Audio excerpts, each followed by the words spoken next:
Hare Krishna, everyone, and welcome to today's class. Let us start with the auspicious Mangala Charanam to get the blessings of the Lord and the Acharyas. Om Jnanatimirandasya Gyananjana Shalakaya Chakshum Militan Yena Tasmai Shri Guruve Namaha Shri Chaitanya Manobishtam Slapitam Yena Bhutale Swayam Rupa Kadamayam Dadati Swapadantikam Vandeham Shri Guru Shri Yuta Padakamalam Shri Gurum Vaishnavamscha Shri Rupam Sagrajatam Sahagana Raghunatam Vitam Tam Sajivam Sadvetam Savadutam Parijana Sahitam Krishna Chaitanya Devam Shri Radha Krishna Padan Sahagana Lalita Shri Vishakam Vitamscha He Krishna Karuna Sindhu Dinabandhu Jagatpate Gopesha Gopika Kanta Radha Kanta Namostite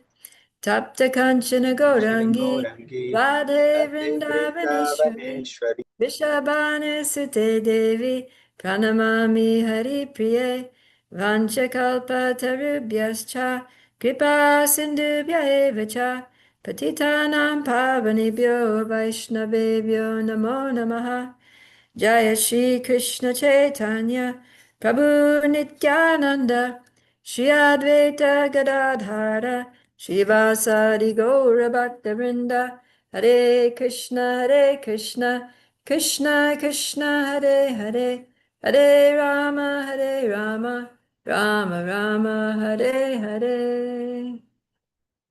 Okay, so we're starting a new Bhagavad Gita week here. So we'll do a new verse for memorization. And the next verse. Actually, we could actually do the whole Chacha Shloki Gita. So last week we did 10:8. Let's go ahead and do 10:9. 10:9. And here. Okay. 10:9. Matchita matkata prana bodhayanta parasparam katayantascha mam nityam tushyanti charamanti cha. Let's do that again. Matchita matkata prana bodhayanta parasparam katayantascha mam nityam tushyanti charamanti cha. So this actually, these four verses, this song, there's like a whole like thing that all goes together, and there's a refrain and everything. So maybe we can just gradually do this. So what I'll do is I'll start with the translation. I'll start with text 8, last week's verse, and then we'll go to text 9, and then it's probably going to abruptly stop, but that's okay. And there's a chorus that you'll catch on to. And the chorus goes like this. I give the understanding, that's my mercy. I give the understanding, that's my mercy. I give the understanding to my devotees so that they can come to me. Right? So that's the refrain. So we'll go back to text 8 first. I am the source of all spiritual and material worlds. Everything emanates from me. The wise who perfectly know this engage in my devotional service and worship me with all their hearts. I give the understanding, that's my mercy. I give the understanding, That's my mercy. I give the understanding to my devotees so that they can come to me. The thoughts of my pure devotees always dwell in me. Their lives are fully devoted to my service, and they derive great satisfaction and bliss from always enlightening one another and conversing about me.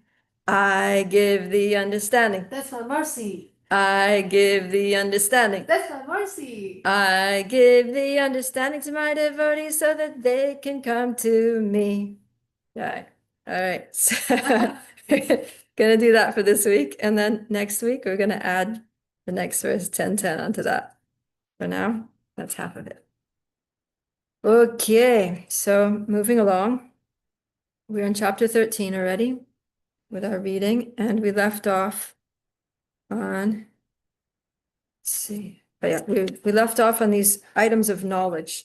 Okay, yeah, so Krishna was talking about the field and the different aspects of the field, which is the body, and the field of activity, what its changes are, whence it is produced, who the knower is, and what its influences are. So then he listed the things that the body, the field of activities, is made of, the five great elements, false ego, intelligence, the senses, the mind, desire, hatred, all those things in text 6 to 7. And now he's going to talk about the different, he's going to answer the question, what is knowledge? So Krishna is going to tell us what is true knowledge in the next 5 verses, 8, 9, 10, 11, and 12. So we're going to recite these all together. It's all Sanskrit, and then we'll read the English.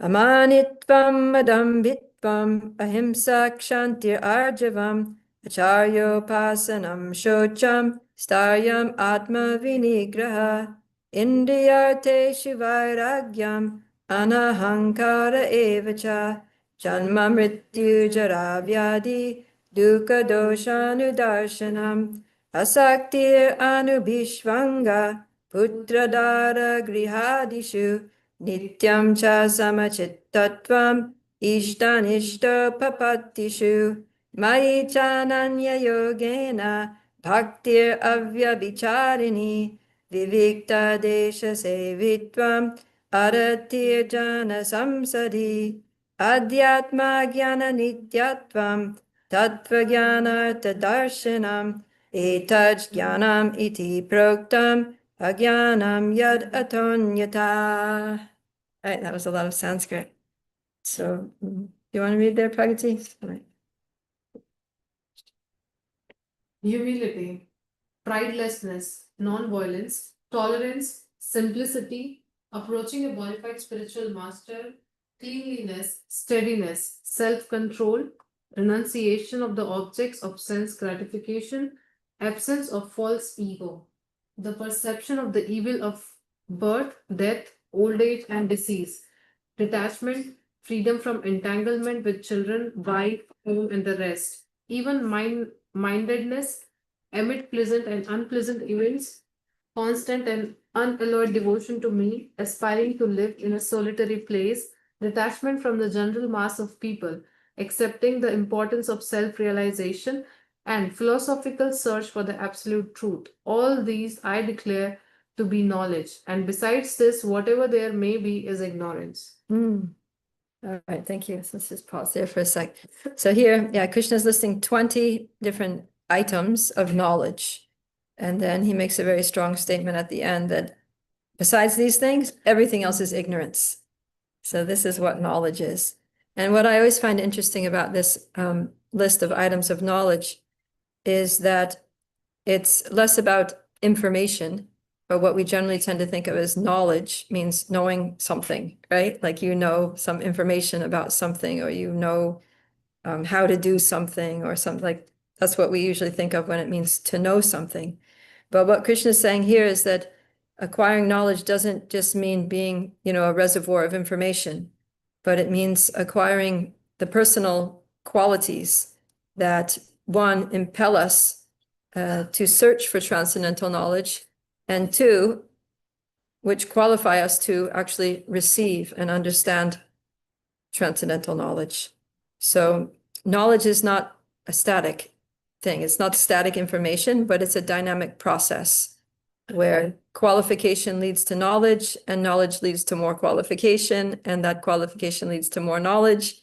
And so it's like a cyclical process, which is bringing us deeper and deeper realizations of ourself and of Krishna. So, yeah, the ultimate purpose of life is to know Krishna, and Krishna is telling us that this is the way to gain knowledge, and by developing these qualities. And of course, one of the most important qualities here is bhaktir avyabhicharini, which means, Prabhupada translates,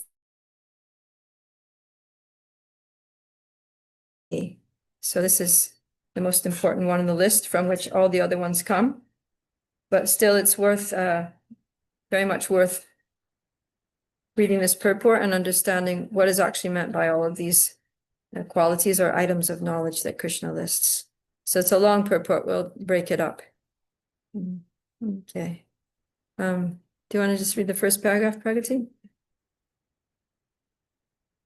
This process of knowledge is sometimes misunderstood by less intelligent men as being the interaction of the field of activity. But actually, this is the real process of knowledge. If one accepts this process, then the possibility of approaching the absolute truth exists. This is not the interaction of the 24 elements as described before. This is actually the means to get out of the entanglement of those elements. The embodied soul is entrapped by the body, which is a casing made of the 24 elements, and the process of knowledge as described here is the means to get out of it. Of all the descriptions of the process of knowledge, the most important point is described in the first line of the 11th verse. Mai charnaya yogena bhaktir avyabhicharini. The process of knowledge terminates in unalloyed devotional service of the Lord. So, if one does not approach or is not able to approach the transcendental service of the Lord, then the other 19 items are of no particular value. But if one takes to devotional service in full Krishna consciousness, the other 19 items automatically develop within him. As stated in Srimad Bhagavatam 5.18.12, Yashyasti Bhaktir Bhagavate Akinchana Sarver Gunis Tatra Samasate Suraha. All the good qualities of knowledge develop in one who has attained the stage of devotional service. The principle of accepting a spiritual master, as mentioned in the 8th verse, is essential. Even for one who takes to devotional service, it is most important. Transcendental life begins when one accepts a bona fide spiritual master. The Supreme Personality of Godhead Sri Krishna clearly states here that this process of knowledge is the actual path. Anything speculated beyond this is nonsense. Yeah, thank you. Yeah, so Srila Prabhupada also, he's highlighting this unalloyed devotional service to the Lord. And he's saying, he's taking it a step further, not just that this is the most important out of all the qualities, but that without this one quality, all the other 19 items are useless. So sometimes it's said that different good qualities, like these things like tolerance and simplicity and humility and what else? Detachment. They're all like zeros. So if you have one good quality, if you're not a devotee and you have one good quality, like let's say you're very tolerant. So that's 1 0. And let's say another person is tolerant and they're also nonviolent, like they don't want to hurt anyone. So that's 2 zeros. And then another person, it's a, highly educated person, they're tolerant, they're nonviolent, they're detached. They're also searching for the absolute truth. They're also free from pride. But so they've got a 0 and maybe 5 or 6 zeros. So 1 0, 2 zeros, 3 zeros, 6 zeros. What is it all? Add it all up, and what do you get? 0. So no matter how many good qualities we have, they're all just they amount to nothing if we're not devotees. And why is that? Because we're just going to use those qualities to try to exploit others or get material gain for ourselves. Yeah, increase our material comforts and status and sense gratification, and by doing those things, stay bound up here in this material world, birth after birth. But devotion to Krishna is like the 1, that you put a 1 in front of 1 0, becomes 10. You put it in front of 2 zeros, it becomes 100. You put it in front of 6 zeros, it becomes 1,000,000. So being a devotee gives value to all of our good qualities. And why? Because then we can use those qualities in the service of Krishna. So if I'm tolerant, that's good, because that enables me to chant Hare Krishna constantly, because nothing disturbs my mind. My mind's very peaceful. I can just be very attentive when I chant. Or simplicity. A simple life, simple living, high thinking, and then I have more time to serve Krishna. So like that, all these good qualities have eternal value for the eternal soul when we connect them to Krishna in devotional service. And then even better than that is that by devotional service, we develop all these good qualities. So even if we come into Krishna consciousness with only one good quality, only 1 0, that automatically becomes 10, right? When we put the 1 there and we learn how to use it in Krishna's service. But then by engaging that 10 in Krishna's service, then it quickly multiplies into 100, 1,000, 10,000, 100,000, 1 million, trillion, billion, infinity. Yeah. We end up with all these 19 other qualities. It's a one with 19 zeros, which is what? Who knows even how to say that number? That's a big number. So yeah, our life becomes very, very highly valuable and actually very precious to Krishna, which is the most important achievement we can have. Okay, so let's hear, now Prabhupada's going to break this down and talk about each quality one after the other. So let's start from paragraph 2. Aruna, would you like to read?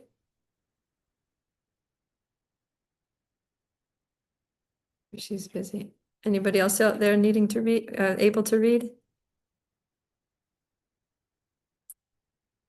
Okay, I'm going to read because everyone's multitasking on Zoom. As for the knowledge outlined here, the items may be analyzed as follows. Humility means that one should not be anxious to have the satisfaction of being honored by others. The material conception of life makes us very eager to receive honor from others. But from the point of view of a man in perfect knowledge, who knows that he is not this body, anything, honor or dishonor, pertaining to this body is useless. One should not be hankering after this material deception. People are very anxious to be famous for their religion, and consequently sometimes it is found that without understanding the principles of religion, one enters into some group which is not actually following religious principles and then wants to advertise himself as a religious mentor. As for actual advancement in spiritual science, one should have a test to see how far he is progressing. He can judge by these items. So, yeah, Prabhupada's saying here that as we deep dive into these, the unpacking of these different items of knowledge, we can do some introspection, right? Look at ourselves and test ourselves. How much do I have this quality? How humble am I? How nonviolent am I? How tolerant am I? How simple am I? How clean am I? Right? When we hear action, and we're going to find out what exactly all these qualities mean in the application. So Prabhupada says that humility means one should not be anxious to have the satisfaction of being honored by others. So yeah, often we fall into that trap, right? That we do something and then we want everyone to acknowledge our achievement and appreciate us and glorify us and tell other people how great we are. And right. And when they do that, then we're like, yes, we feel very good about ourselves. And the problem with that is that we start feeling like we're better than other people, right? And then we actually start doing things just for the sake of being honored, even if it may not be the right thing, right? Depending on our social group, the people that we're trying to impress, we may start doing things that go against our own religious principles, our own higher principles, just to try to be honored by people whose values differ from ourselves. That's why we have to be careful, right? Because we're trying to be devotees, but we're here in the material world, and most of the world has a very different set of values. So when we try to impress, materialistic people out there, we may find ourselves trying to inflate our material anarthas, basically, inflate our bad qualities, right? Like try to be showy or self-aggrandizing or just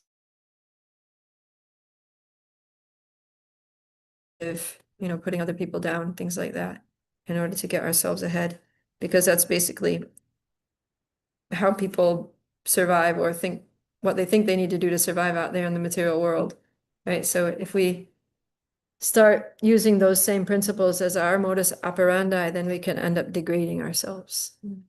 So we have to be very careful how this satisfaction of being honored by others manifests in different ways that are potentially destructive.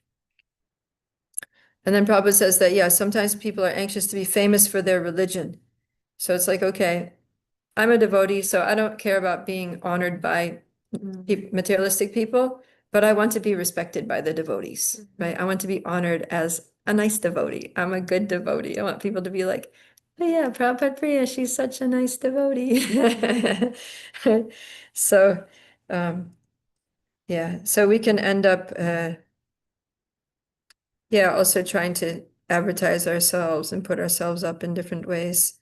And that can actually end up we can actually end up bringing ourselves down through those efforts. So it's better to just be like, I'm just a humble servant and trying to serve the devotees in whatever way I can. If devotees ask me to give a class, I'll give a class. If devotees ask me to, you know, whatever, lead a kirtan, I'll lead a kirtan, but I'm not doing it. It's not about me, it's about serving Krishna and serving Krishna's servants and trying to just help out in whatever way that I can. I mean, at the same time, we shouldn't be like, oh, I'm useless, I'm good for nothing, I can't do anything. And then somebody says, oh, can you give a class? No, I don't know anything. Or can you lead a kirtan? No, my voice is so bad, I don't have any devotion, I can't even carry a tune, forget it. When actually we are capable. So we should, it's not that we shouldn't rise to the occasion and do services like that, which are, put ourselves in any kind of like leadership position or put ourselves in the limelight. But if it's asked for, we should just do it, but do it as a servant, right? Like humility it's not thinking less of yourself, but it's thinking about yourself less. So the idea is it's not about me. I'm not doing it to like, make myself look good or big or wonderful or whatever. But I'm just trying to serve with whatever abilities that Krishna has graced me with. And if I don't use the abilities that Krishna has graced me with, then it's kind of like being ungrateful, right? So we have to serve to the best of our ability using all of our skills and talents and resources and intelligence and do it with Krishna, for Krishna, not for ourselves. That's humility. Okay. Yes, question? Yeah. So I was thinking like honor and dishonor. So honor, we can, as you said, we can look at, okay, someone is appreciating, we can say, no, it's all Krishna and keeping Krishna in the center. But how do we handle the dishonor? Because sometimes if someone just dishonor you or say false things, it may break you or it may hurt your groundings sometimes. So how do you not get not affected by those things? Not affected by it. Well, the thing is, it's like what Prabhupada says here, that a person who knows that he's not the body, then anything, honor or dishonor pertaining to this body is useless. So generally, if somebody dishonors us, it's because of something related to the body, right? Like they tell us that we're ugly or that we're dumb or or maybe they don't like their have something against our gender or our race or our nationality or something like that. So yeah, or even if you say something kind of awkward or foolish or something, and then somebody dishonors you because you said something, that's also, it's just, maybe I'm not very intelligent, so sometimes I say stupid things and then people laugh at me or, tease me or something. Whatever, it's not me. I'm a soul who's eternal, full of knowledge, full of bliss. And in this conditioned state, okay, yes, I have very limited intelligence.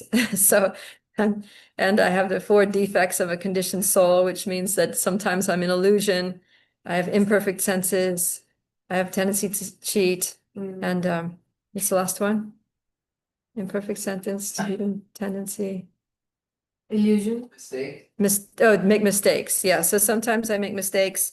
So then somebody might dishonor me because I made a mistake or because I was in illusion, I just got delusional, or I just didn't know the whole story, and so I misrepresented something, and Yeah, so I can get myself in trouble because of those things.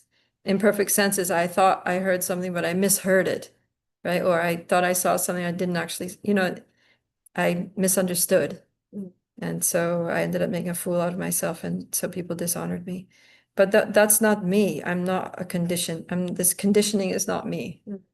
So the point is that I just need to detach myself from all these things and understand that I'm a pure soul. I'm full of knowledge. I'm always blissful.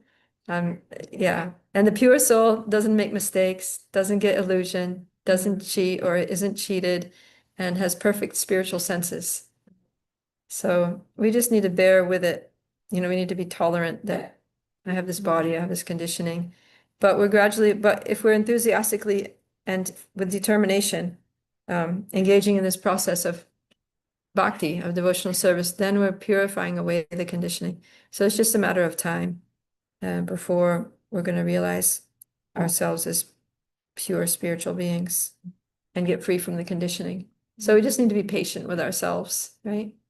And be tolerant of others and not worry about it, right? And just remind ourselves, okay, people are dishonoring me, but it's just because of my body and my conditioning. This is not really me. It's just, obviously, my particular conditioning that I have is not very honorable, which nobody's conditioning is honorable. So, yeah, the fact that they're laughing at my conditioning, yeah, I should laugh at it myself too sometimes instead of taking it so seriously. And that'll probably help, right?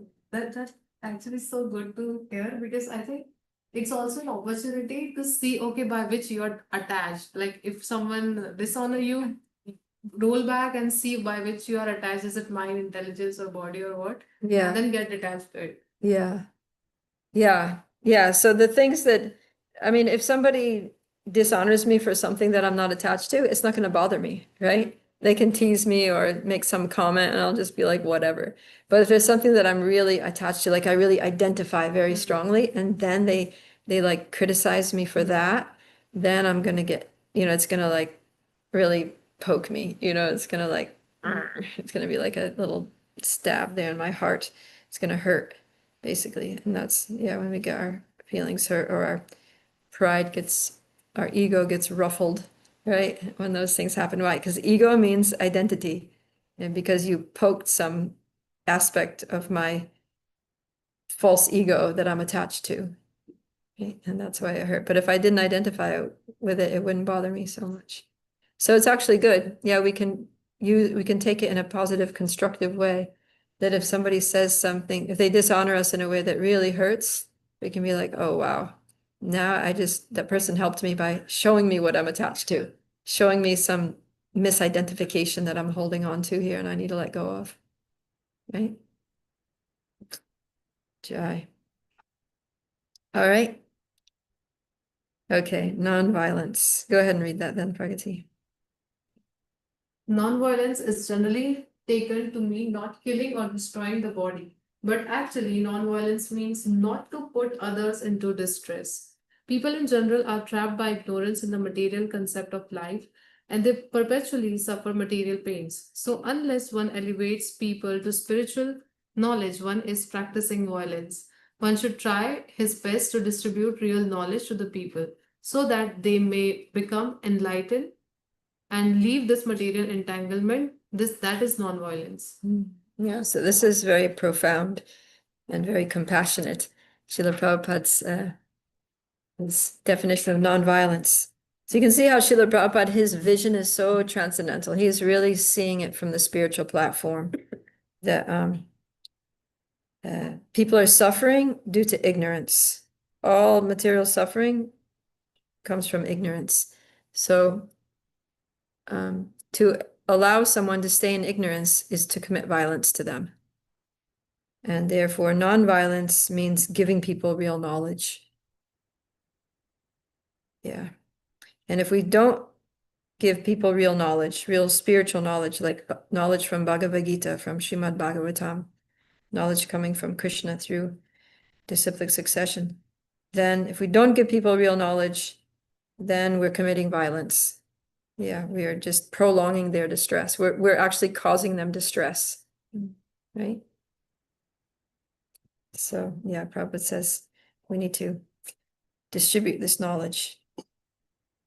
Okay, so let's all do our best to try to distribute knowledge. That's what, yeah, I mean, that's what at Krishna House here, we're like racking our brains to try to get knowledge to the people, right? Giving this class every day, putting out there on live stream, making social media posts.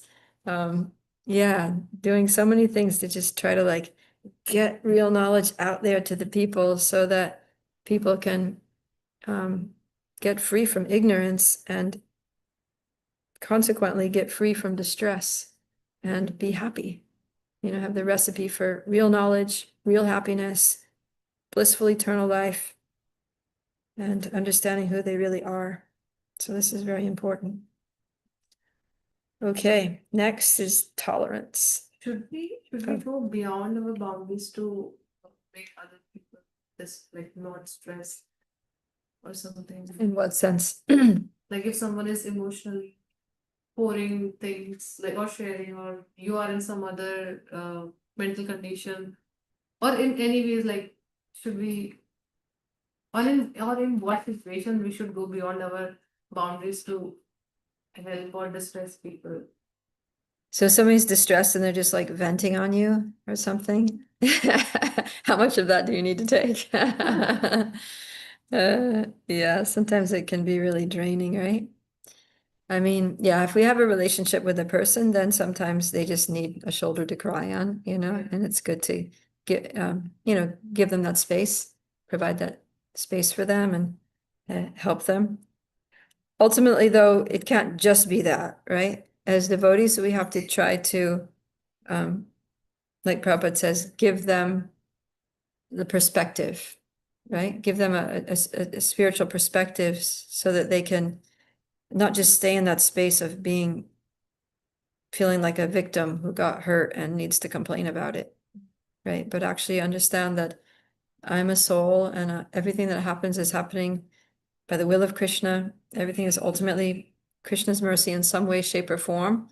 That's either purifying me or elevating me or teaching me an important lesson about life or showing me something in myself that I need to work on or something, or pushing me in a new direction that maybe I'm hesitant to move in, that he wants me to move in for my own benefit or something like that.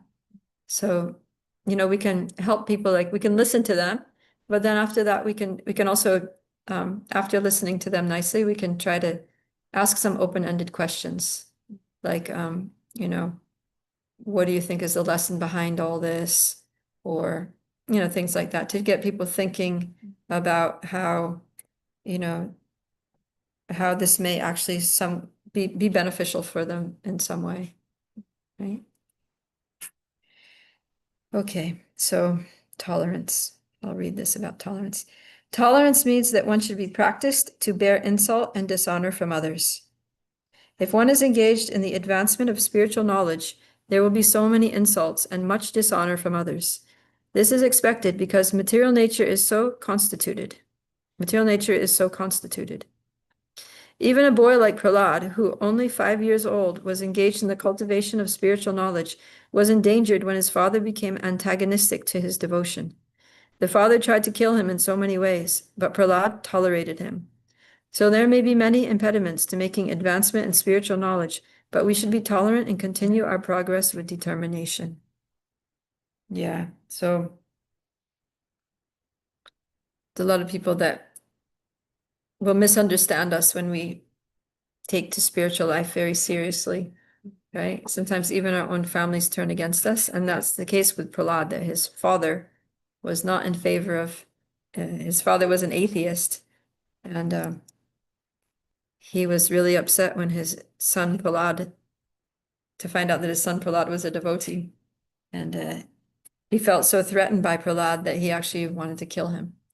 So that's like a very extreme case of it. But yeah, sometimes people that used to be our friends or, our beloved family members might cause problems for us when we take to Krishna consciousness very seriously. And other times, yeah, when we're out, let's say you're out on the street doing Harinam or book distribution, then you can meet people that are antagonistic and they might insult you or, yeah, just try to intimidate you in different ways, try to stop you from doing what you're doing. But yeah, Prabhupada says there may be many impediments, but we just need to be tolerant and keep going.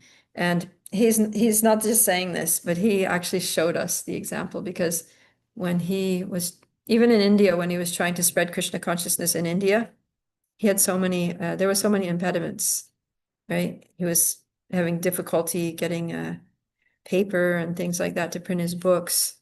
Afterwards, he tried to open up a center in Jhansi, and then it got shut down. And one time he was out on the street trying to distribute books or magazines to people. And one cow came, this cow with big horns came and just like put his head down and hit him in the stomach with the horns, like basically gored him in the stomach with his horns and knocked him down on the ground. And he was just lying there on his back on the ground on the side of the road, like wondering, why did this happen? Like why did Krishna allow something like this to happen? So many things, but yeah, one time he was out there also distributing books and it was hot and he passed out from heat exhaustion. And some people that were walking by on the road, they picked him up and took him to the hospital and stuff because he fell unconscious due to the heat stroke, trying to spread Krishna consciousness. So yeah, and we experience too here in the West that people will come and they'll sometimes yell at us or something, say some foul language or something like that. But whatever, there's so many things that we just need to tolerate and keep going, knowing that, Krishna's seeing our effort, he's seeing our determination. And sometimes it's also just tests. Like Krishna sends someone just to test our determination and see if we're not going to just like wimp out. You're not going to be like, oh, somebody said something bad to me. I'm just going to go home. I'm never coming out here again. This was uncomfortable for me, whatever. She'd be like, no, it's not about me. I'm doing this for Krishna. And if this is what I had to experience today, then, I can deal with it and I'm just going to be strong and go out again the next day. So, yeah. Okay. Simplicity. Do you want to read? Simplicity means that without diplomacy, one should be so straightforward that he can disclose the real truth even to an enemy. As for acceptance of the spiritual master, that is essential. Because without the instruction of a bona fide spiritual master, one cannot progress in the spiritual science. One should approach the spiritual master with all humility and offer him all services so that he will be pleased to bestow his blessings upon the disciple. Because the bona fide spiritual master is a representative of Krishna, if he bestows any blessings upon his disciple, that will make the disciple immediately advance without the disciples following the regulative principles. Or the regulative principles will be easier for one who has served the spiritual master without reservation. Mm. Yeah, this is nice. So if somebody is just very simple, then spiritual life becomes very easy, right? Prabhupada says spiritual life is simple for the simple and complicated for the complicated. So simple person, they just approach a guru and they pay obeisances to the guru and please, Guru Maharaj, please instruct me, guide me in what I should do. And then the spiritual master gives an instruction and they just accept it and they just go follow it and they please the spiritual master. And then the spiritual master gives them so much blessings and mercy. And by the mercy of the spiritual master, they make its spiritual advancement and they attain pure Krishna consciousness, right? Like we sing in the morning that by the mercy of the spiritual master, one gets the mercy of Krishna. And without the mercy of the spiritual master, one can't make any advancement. So our spiritual advancement is so dependent on the mercy of the spiritual master. But the problem is that people who are not simple, they'll go there and, get an instruction from the spiritual master. Spiritual master says, do this. And you're like, I don't think that's very good because Guru Maharaj doesn't really understand my life situation. And I need to actually do something else. And, he'll get over it. He'll understand, whatever. So that way, by having complicated minds and complicated lives and thinking that they know better, then they end up taking a very long time to make spiritual progress. So yeah, it's good to just be simple. Just be like, okay, I accept. What Krishna is saying here in the Bhagavad Gita, I accept. What the gurus and sadhus are saying, okay, it might not make total sense to me immediately, but I'm going to put faith in it anyway. Take a leap of faith and try it, and be humble and submissive, and try to apply what they're telling me, and see what happens. And then we can see, because beauty, one of the qualities of devotional service is pratyaksha vagamam dharmyam, that it's the results of it are directly perceivable. Like, it's not just a total leap of faith. Maybe it requires a little faith in the beginning, like, okay, let me just try following this process. Let me try chanting the Hare Krishna mantra in the way that devotees are teaching. Let me try just, going to class and think on Srimad Bhagavatam, Bhagavad Gita, and see what that does for me. And then you'll feel like, wow, my heart's changing. My life is getting better. I'm becoming more positive, enthusiastic, and peaceful, and happy, and supported, and all that. So just be a little simple. It all becomes easier. And then cleanliness. Should I read? Cleanliness is essential for making advancement in spiritual life. There are two kinds of cleanliness, external and internal. External cleanliness means taking a bath. But for internal cleanliness, one has to think of Krishna always and chant Hare Krishna, Krishna Krishna, Hare Hare, Hare Rama, Rama Rama, Hare Hare. This process cleans the accumulated dust of past karma from the mind. Yeah, so external cleanliness is easy, but even that, not everybody is habituated to waking up in the morning and taking a bath and taking a shower immediately. So just general, for spiritual life, the external cleanliness is very important. We need to wake up first thing in the morning, go to the bathroom, brush our teeth, take a shower, put on clean clothes, be clean. And you might not think that these external things make a big difference, but actually you can experience a huge difference in your life, in your consciousness, in your mindset, in everything that you do. If you just get up in the morning, go brush your teeth, take a shower, wear clean clothes, it has a huge impact on our consciousness. But then even more important than the external cleanliness is the internal cleanliness. So, and this is the hard work, right? It's easy to go take a shower. If only cleaning the heart was that easy, right? So cleaning the heart is a lifetime of work, and depending on how seriously we take it, it could take multiple lifetimes. But hopefully we're taking it very seriously and chanting attentively and chanting 16 rounds every single day without fail. And then that Prabhupada says that cleans the accumulated dust of past karma from the mind. So it frees us from, our karma. So no more karmic reactions coming our way. And also it frees us from our conditioning, right? We were just talking about that we get ourselves in trouble because of our conditioning. We make a lot of mistakes and things like that because of conditioning. So chanting Hare Krishna frees us from conditioning and purifies the heart, purifies the mind, and enables us to act, think, feel, and act as pure souls, pure servants of Krishna. Okay, so the next one here is steadiness. Yeah, Prakati. Steadiness means that one should be very determined to make progress in spiritual life. Without such determination, one cannot make tangible progress. And self control means that one should not accept anything which is detrimental to the path of the spiritual progress. One should become accustomed to this and reject anything which is against the path of spiritual progress. This is real renunciation. The senses are so strong that they are always anxious to have sense gratification.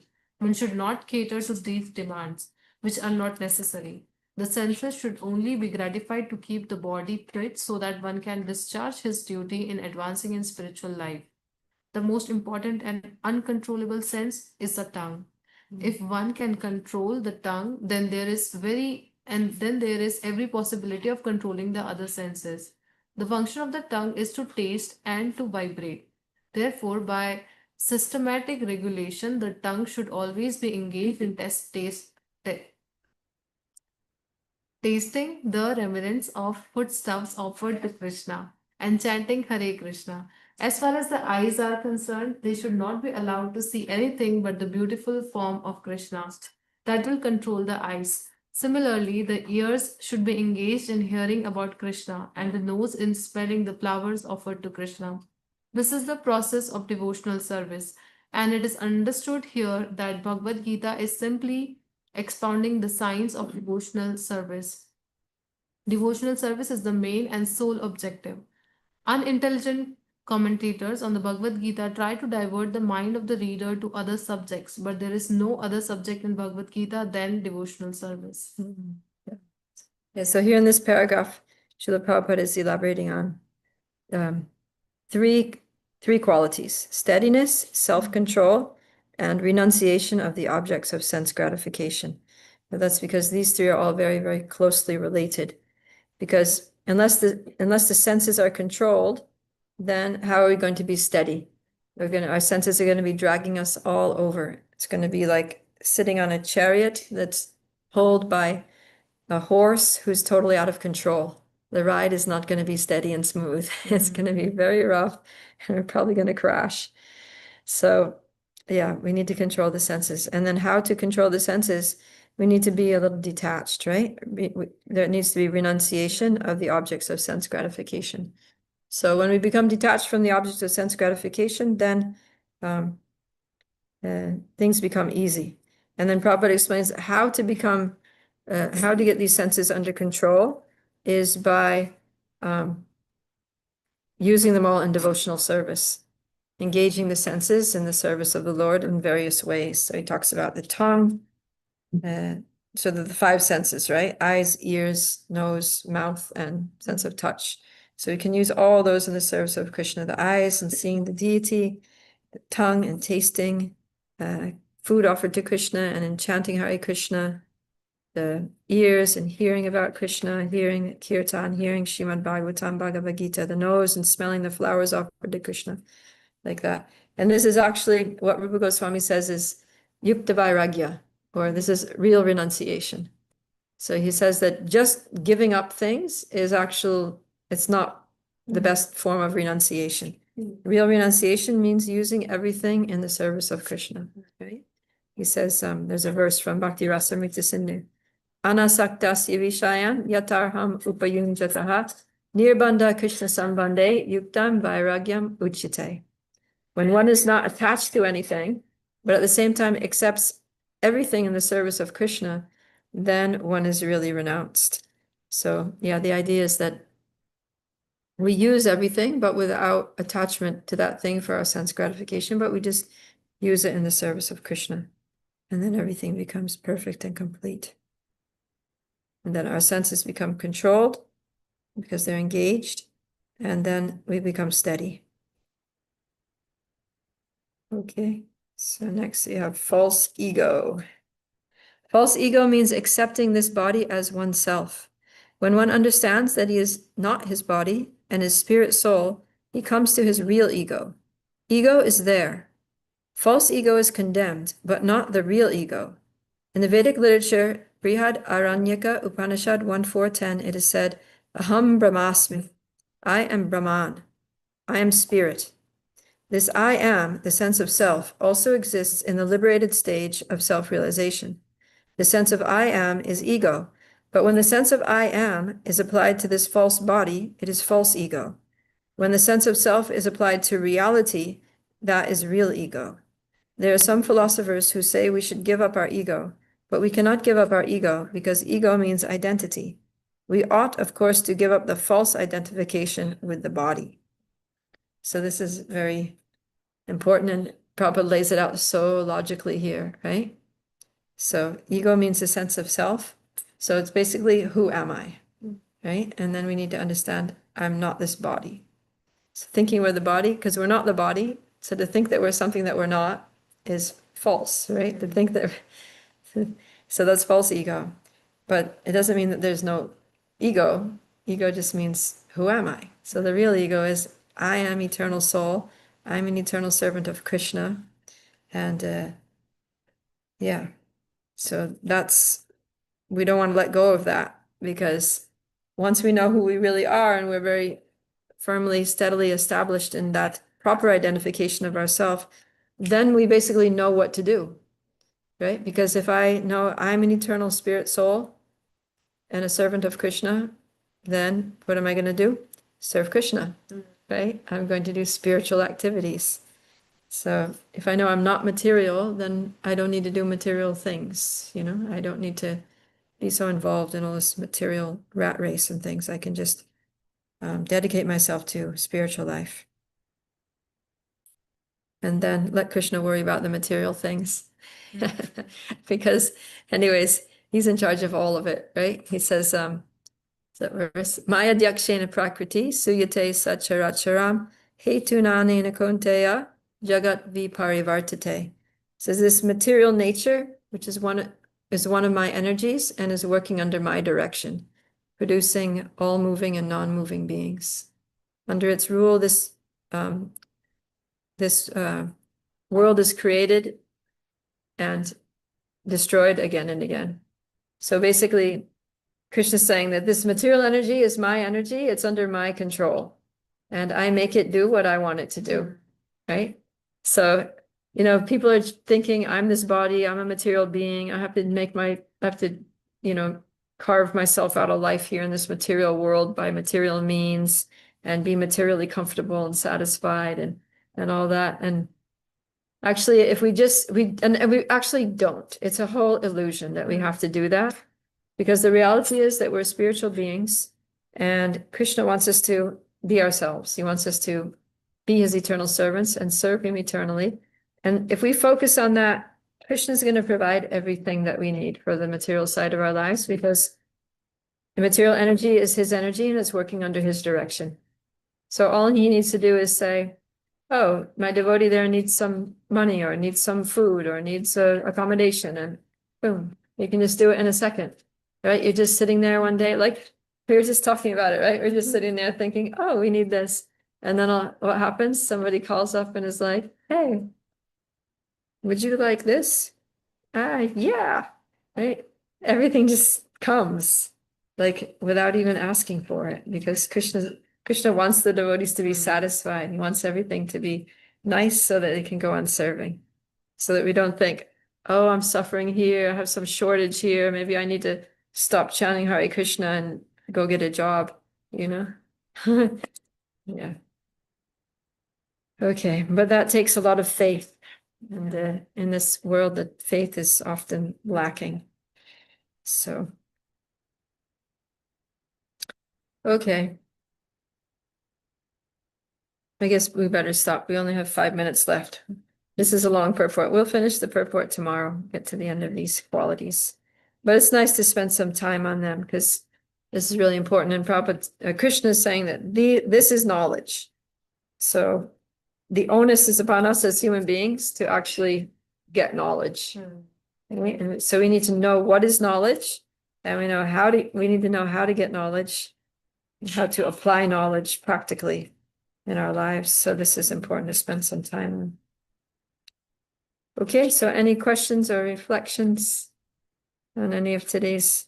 Yeah, yesterday I was reading a book, and it says that with the simplicity part, it says that you are not simple. That's why you cannot have that much faith, because you are inside something else is in your heart, and you say something else outside, and Krishna don't like this. So as soon as you are so simple and like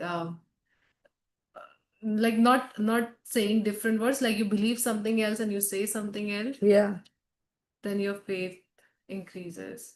yeah. Yeah, and that's how, Prabhupada says simplicity means without diplomacy, right? Being so straightforward, having no duplicity, right? Because sometimes we'll say one thing, but think another. Something We don't, yeah, exactly. And then everything ends up messy. like they gave the example, like you believe like Krishna is everything. So how much do you believe that you need to be simple in that context. That okay, whatever you say, you should believe in that, and then things will happen, and Krishna will reciprocate it. Yeah. I guess the thing is like it's better, even if you don't believe it, it's better to say it, because maybe if you keep telling yourself it, one day you might believe. It's better than saying no, Krishna's not everything. But even if that's what you think, or that's how you act, right? So yeah, but ideally we need to be convinced about these things. And that's why we need to keep reading and keep hearing and keep discussing these points, because our skulls are very thick. We've been in the material world for a very, very long time, and we've acquired a lot of misconceptions about the nature of the world and reality and what we need to do and what we don't need to do and things like that. Right. I can share a reflection. Yes, please. Real could be the beauty of simplicity. Ah, And it's like a montage opening a closet, and it's just 3 steps of saffron, rolling up your mat. Could be a nice real. yeah, I like the idea. Yeah, you should do it. Yeah, people need to see what simplicity is.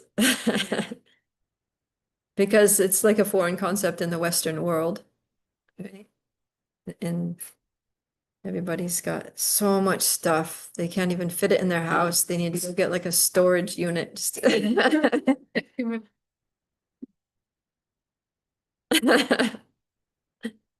Well, you have your paraphernalia that you use in Krishna service, all your art supplies for making outfits for the deities, and yeah, that's what I mean, like art supplies that you use for painting pictures of Radhikala Chanji and like I understand. Like when they say that tolerance should be the practice to bear insult and dishonor. So I feel tolerance is the practice of humility. actually that's good, yeah. Tolerance is like applied humility. Like We can make a t-shirt, yeah. right? Tolerance is applied We humility. cannot tolerate just bearing one insult or just bearing. So we need to practice it. I like that Yeah. point to be. Yeah, and I guess that's why in Chikshastika, Lord Chaitanya puts them together in the same verse. Trinadapi sunichena, aror iva sahishnana, amanina manadena, kirtanya sadaya. He says that one has to be how's it start? One should be more. One should be more taught. No, but how does it start?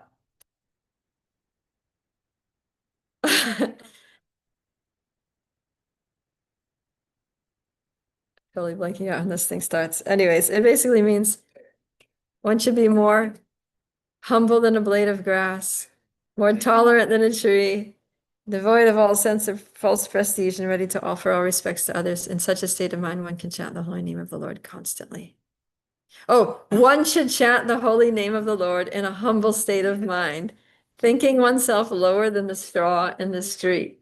One should be more tolerant than a tree, devoid of all sense of false prestige, and should be ready to offer all respects to others. In such a state of mind, one can chant the holy name of the Lord constantly. Yeah, so humility and tolerance, he puts together, like these are the two things that if we can just be humble and tolerant, we can chant constantly. Yeah. Ah, very nice. And I have the book, so you can look at it. I have the book, 26 Qualities of a Devotee. Yeah, you can study one of them and then you can do 26 reels. I like the idea. Wow, this is getting exciting. That's okay. And this is, oh, there's a bowl with some maha in it there that I saved for you. Okay, we're at 5 o'clock, so we shall wrap up the class now. Let me just see if anybody here oh my goodness, so many people are commenting. Let's see. I can't believe how many comments there are on the thing today. Yeah. Daily dose. We've got No, there's somebody called Daily Dose in One Sentence. You left a few comments. Thank you for your comments.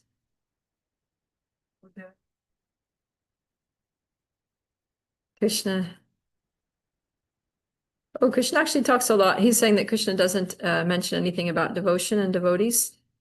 But Krishna actually talks a lot about devotion. You should have been with us for chapter 12. He used the word bhakti and bhaktiman and bhakta, like in practically every verse. So look at the Sanskrit verses of chapter 12 and also have a look at chapter 9. Krishna talks a lot about bhakti. Yeah. And Dhyana Darshan is saying some nice things here about how ISKCON focuses mainly on bhakti yoga. Yeah, because Krishna says that that's the best process of yoga. Yeah. So That's a lot of people. Oh my I like how you guys are having conversation here. Yeah, keep hearing Krishna's Bhagavad Gita and keep discussing Bhagavad Gita. And when Krishna sees our sincerity, then he is going to answer all questions from within the heart. All right. Thank you so much for being here. And I look forward to seeing you in future readings of Bhagavad Gita. Hare Krishna. Srila Prabhupada ki jai. Bhagavad Gita ki jai. All glories